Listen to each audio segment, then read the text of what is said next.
Hi everyone, I'm back with another video and I want to talk through those teasers that we have gotten for the new Path of Exile league, Archnemesis. So the patch is called Siege of the Atlas. You might have seen this little preview already, and somewhere else they've also teased the name. But more about this in a second. I just want to go through everything that we have seen so far of the patch without actually having the patch notes that will come in, I think, 3 or 4 days from now. And then obviously we're going to talk about those as well. So they have already introduced a few of those new divination cards and a few unique items, and I want to go through them and give my opinions a little bit. So let's get started. This is the most recent one here. This is the Forbidden Shako divination card. In case you're not exactly aware what item that is, it's an incredibly endgame item that drops from Oshabi. So this was changed. This was usually from Heist, and then it was changed to Oshabi.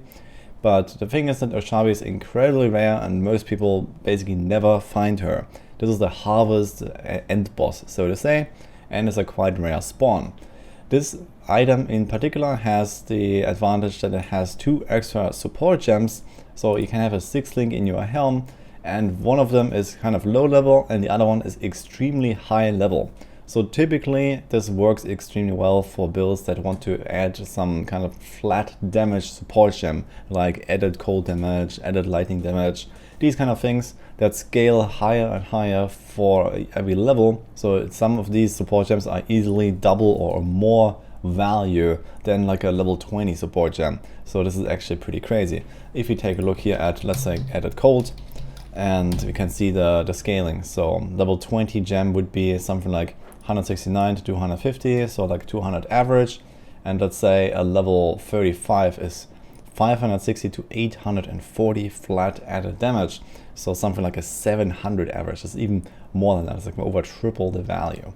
So you can kind of see the power of this item and also the value of this item. This is typically extremely expensive, many dozens or even hundreds of exiles, and on top of that people essentially buy this as kind of like an end game gambling item, so they can just spam tons of divine orbs into it to actually roll some good combo of 2 support gems. So I believe that this is probably there to make it a bit more accessible, but on the other hand I don't really think that it's going to change much in the grand scheme of things. So it might become a bit cheaper now that we have other sources of Forbidden Shako, but it's probably just going to drop from some super rare like harvest, like tier 4 bosses or something like this, I believe. But they haven't really said anything about where it will drop, but this is at least my expectation. In any case, I think it's pretty cool to maybe give some of these more interesting uniques from like the very end game a bit more accessibility, so maybe we can see them more often. Here's one of the new end game uniques I have teased lately. This is called Crystallised Omniscience, and definitely one of my favorites so far. So here they give you a new way to build an attribute stacking character, where instead of the typical gain X damage per strength or X damage per dexterity and these kind of things, you get this Omniscience, and this is a new type of modifier that you only have when you have this amulet, and it gives you all elemental resistances per 10 Omniscience, and you penetrate 1 elemental resistance per 10 Omniscience. So especially that line is incredibly powerful. If you imagine you have something like 2000 attributes, and all of these attributes will be instead transferred or apply to Omniscience, so that you have something like plus 200 to elemental resistances, penetrate 200% elemental resistances. So this is obviously pretty bonkers, both defensively for actually building your character, because you replace the suffixes on your items that are typically resistances with, you know, lots of extra stats and maybe crit damage, crit multi, etc. And then you have a lot of extra damage anyway coming from this third line with the penetrate elemental resistances. So this is actually a very interesting item, I believe, and I think it's going to be extremely powerful if you have the right build for it and you stack something like, you know, 2000 plus attributes. And the good part is you can actually stack different kinds of attributes. You don't need to stack just strength, just dexterity, just int. You can actually kind of combine everything that you can grab and, you know, have like 800 of that and 1000 of that. So this is actually very interesting. One thing to keep in mind is that you can't do these typical attribute stacking strategies with this. For example, many builds like that run Shaper's Touch or other similar uniques where you gain like, a bit of energy shield because of this and some evasion because of that. So all these stats actually won't be applied to you. All you have are your base stats that you start out with, like your 20 strength or 20 int or whatever you have at level 1, and this is it. Everything else will be this Omniscience. So you also lose quite some value there, but I think especially offensively with this penetrate elemental resistances, this could be an incredibly good item, and then you can try to make use of all the open suffixes that you now have from having all this elemental res to actually gain back some of the other power that you lost. There was also a full Reddit thread about this item with some mechanical explanations for this, but in the end this is how it works. And there are like a few special cases where, for example, I think on the Scion, the Ascendancy nodes, where you get like dexterity and strength at the same time, for example, when you go towards like the Duelist area, like these actually apply as only one Omniscience node, so it only gives you 20 instead of 40 because it's like one stat, and anything that kind of like reads multiple stats together only gives you Omniscience once. You don't actually gain attributes and then convert them to Omniscience, but instead everything that says you gain X attributes, it basically says you gain X Omniscience. So this is kind of like a special case, but also something like plus 5% to strength also applies to this. So you can have plus 5% Omniscience there, and then you have like another attribute node on a tree, another plus 5% there, and it all kind of stacks up together. So this is really the main advantage here, that you can stack all attributes into this new stat. So really cool item. I believe it's going to provide some interesting new ways to build your character, and I'm very excited to see what kind of builds people make of this. But it also seems incredibly powerful, incredibly endgame, and I don't think you're going to see very much of this. Kind of similar to like Strangle Grasp or so. Here's another little quality of life update in case you haven't seen this yet. So they have added a Guardian map tab finally. So usually what happened is you had your map tabs and you had these, like, for example, Shaper Guardians, Elder Guardians, and you click them into your map tab and then they are vanishing somewhere in this like tier 14 to 16 category, somewhere of each of those maps. And now you have a dedicated tab so that you don't have to go and find them again, because I think you also weren't really able to filter. So you always had to click through all your maps and then try to find them again, unless you were actually sorting them somewhere else.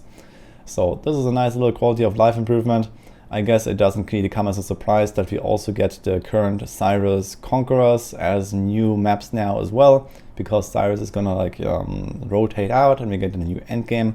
So it's nice to see that those bosses are still accessible, and I believe that Cyrus is just gonna become a fragmented like map boss, basically similar to Elder and Shaper, where probably you get like one fragment from each of those guys, and then you can fight Cyrus. So this is most likely how it's gonna work. Here's another divination card that they have teased, Justified Ambition. I really like the art actually. In general, I like all the synthesis stuff. I think it has really amazing kind of like a touch to it. And I really like the Venarius with his voice lines and stuff like that. So here you get unique synthesis maps. That's pretty nice, so you can fight those bosses a bit more often. I really like those bosses, I like those maps, so why not? But I don't really think that this is really necessary. If you want to do a lot of synthesis, then you can do so quite easily through the Atlas passives in the center of the tree, the Maven nodes.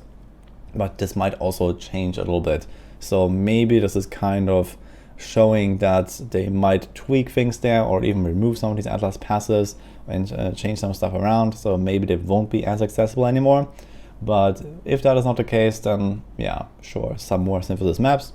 Why not? I think having a bit more access to synthesized items in particular that can drop from the bosses is definitely a pretty good idea. Synthesized items can be quite interesting. So especially those Herald of Something rings are used quite often by a lot of builds. You have these synthesized items that can drop here and there that can be a nice, refreshing, item that you might use or sell, and they can have some special stats. So yeah, definitely nice to have this, I believe. Here's one other unique item that also seems incredibly powerful. This is a jewel that seems to have an incredibly high downside of getting you, up to 76 minus all elemental resistances. So this is probably like a divinable value, but who knows what's the range. So maybe something like -50 to -100 or so. In the end, I believe the downside is going to be heavy, but it also has an incredible upside.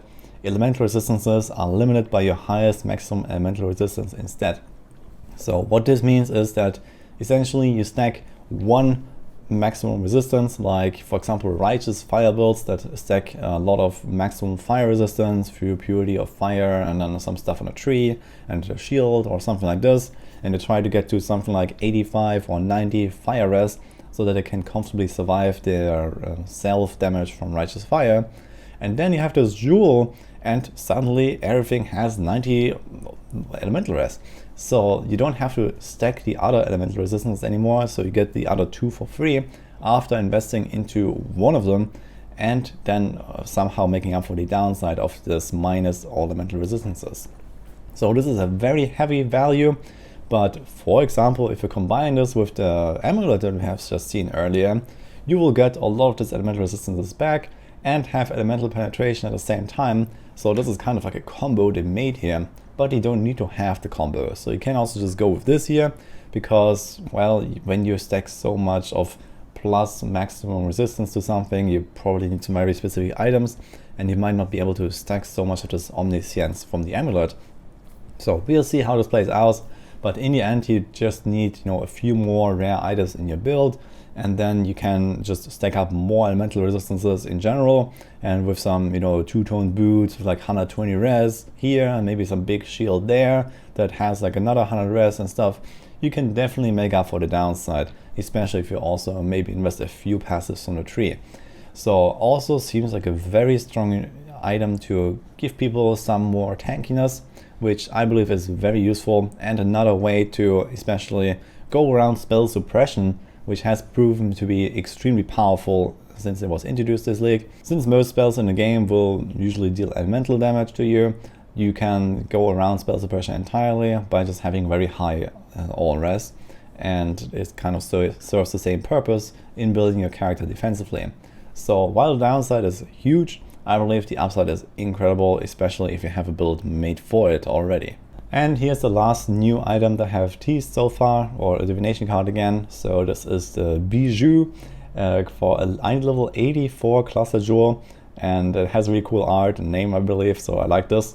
And other than that, I don't really think it is so exciting. I mean, idle level 84 Cluster Jewels are not exactly very accessible, and they are mostly useful for stacking builds yet again. So similar to this Omniscience amulet, I think the theme of the league is kind of clear. They wanted to play stacking builds for especially endgame.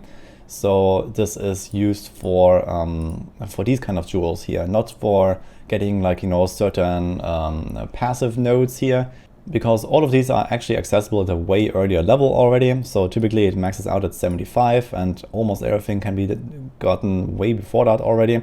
But what you can get here are these like stacking effects where you can build a cluster jewel that has plus 35% increased effect of small passives, and then you have something like, you know, 3% attack speed, and then I know 12 int, and you know, maybe some strength or life, or you know, these kind of things. So this is typically what you do here. As you can see, this is all like eye level 84, and if you look at these nodes here as well, this is eye level 84 here for the chaos res for the highest tier. And yeah, it's basically the same for all of these stats here. So if you want to have the maximum stacking of a certain type, then this is what you need to have. So again, here, this 35% increase effect is eye level 84. So this is kind of like the main purpose of this card. Generally, these are incredibly hard to craft and to put into your build because you need to roll all the right stuff and this increased effect thing. So yeah, kind of an endgame thing again, but also quite useful to have this more accessible as like a base, because they can also be quite expensive, I believe. And that wraps up the video. So they have the announcement coming on the 27th of January. Obviously I'll be there, I'll be watching it myself. They also said that there's going to be some cool new wings that you can get just by being there and watching the stream, and I think these actually look amazing for free wings, so definitely make sure you get them. And yeah, I will be talking about the patch and a lot of other stuff for Path of Exile in the near future. Hope you enjoyed this video here, hope you enjoyed my thoughts, Let me know if you have any comments of some of these items or what you're excited for, or if you have even some build in mind already. And then we'll see how it all plays out once the patch notes hit. So hope you like that one, and I'll see you guys next time.